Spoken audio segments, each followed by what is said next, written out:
I love this 2001 Ford Escape. It's been a great vehicle in all departments except for braking. Over 10 years, 2 mechanics and upwards of $2,000 spent. I still don't feel like it stops like it should. I've had the master cylinder replaced. I've had the power booster tested multiple times along with the whole vacuum system that feeds it. I've had new soft lines installed at all 4 corners. I've had a complete brake overhaul with Napa Gold parts, which I've always had good luck with. And then a couple years later, on the recommendation of a mechanic, another brake overhaul, this time with all parts from Motorcraft. So brand new from Ford, rotors, pads, drums, wheel cylinders, shoes. Very expensive and frustrating to do all that work and not see a noticeable improvement. But I think I may have found the source of the problem. After bleeding for the umpteenth time and not really feeling much improvement, I started looking into more of the system, including this component, which lives underneath the brake master cylinder. This is the ABS module, and this labyrinth of lines is for the 2 circuits from the master cylinder for the front and the rear. They go down into the ABS module, and then it individually can selectively send pressure out to each of the 4 wheels in an emergency stop. So I think that what's happened is the air has gotten into this ABS module, and that air is not released under a conventional brake bleed.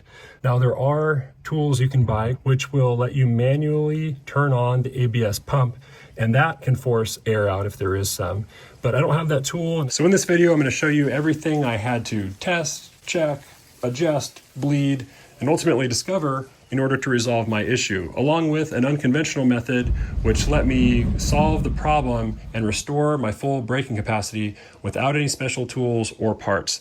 So watch on, and I hope that this helps you. Here's the master cylinder test. With the engine off, pump the brake until it gets stiff and then hold it. If the pedal goes to the ground under constant pressure, then you've got a master cylinder problem. Here's the test for the power booster. Start the engine off, give the pedal a few pumps until it's firm, then hold steady pressure and start the engine. When the engine starts, you should see the pedal drop.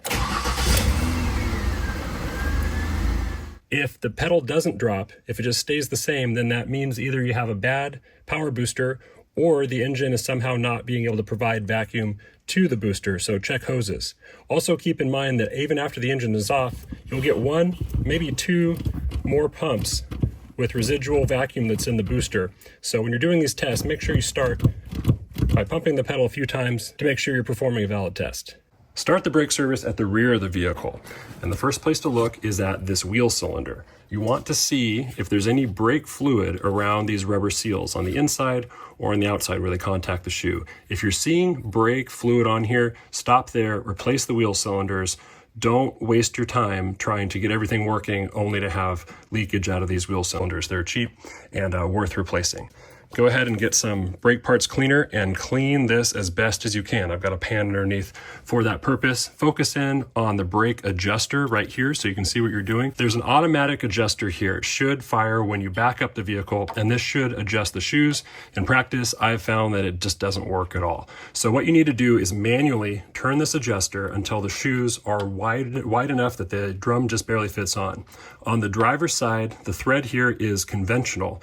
That means that the adjuster needs to turn counterclockwise in order to lengthen and spread the shoes. You can do that manually with a screwdriver by just grabbing one of those notches and prying kind of like this.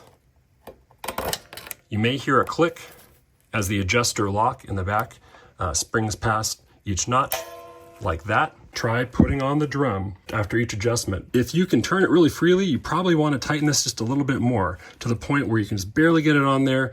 Any excess space between these shoes and the drum we felt as excess travel in the brake pedal to take up that slop before you get any real braking. Do that on the driver's side, repeat for the passenger side. The difference is on the passenger side, this is reverse thread.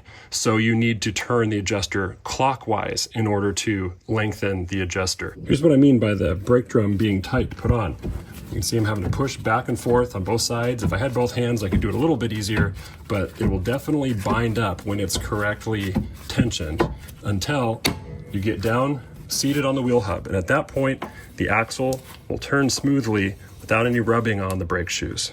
In theory, you can turn that adjuster from the back side of the brake housing here through this tiny little slot, but good luck. With both rear brakes adjusted, you can start the bleeding process. I'm using a one-person bleeding method. You can see lots of videos about how to do this, but it's just a container with a hose submerged down in some brake fluid. The other end of the hose is on the bleeder here, and just crack that bleeder screw. I'd say no more than about 1/8 of a turn. You don't want to open up too much, or you can actually get air through the bleeder screws. Top up your brake fluid reservoir. You do not want this fluid level to go too low to where air gets sucked into the master cylinder. So I fill it up quite a bit. Now it's time to bleed from the driver's seat, starting with the driver rear brake. Pump all the way down until you hit the floor. Let it come up. Wait a second here for the master cylinder to fully replenish. Pump again.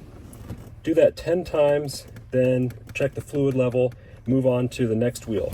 The next one is going to be the passenger rear, then the passenger front, and finish with the driver front.